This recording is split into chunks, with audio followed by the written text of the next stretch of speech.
रात का सन्नाटा पूरे गांव पर छाया था। आकाश में चांद आधा मुस्कुरा रहा था। मीरा अपने आंगन में बैठी पुराना दिया जलाए थी।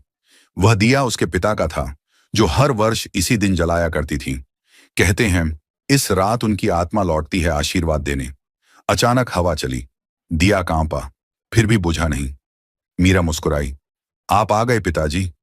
उसी पल हल्की सी खुशबू फैली, जैसे चंदन की। उसके आंसू चमकते दिए में मिल गए।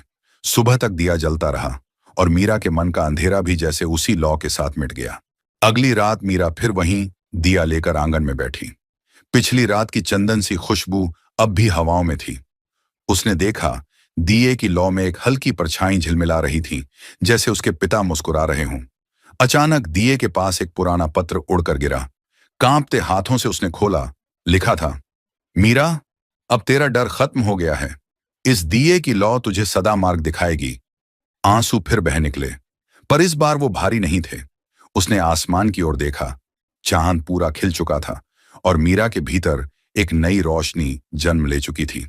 सुबह मीरा ने वह दिया मंदिर में रख दिया, जहां उसके पिता पूजा किया करते थे। पुजारी ने देखा तो बोला, बिटिया, यह दिया तो अपने आप जल उठा रात में। मीरा मुस्कुरा दी। हाँ, अब यह खुद रास्ता दिखाता है। उसी शाम वह मंदिर के आंगन में बच्चों को कहानियां सुनाने लगी।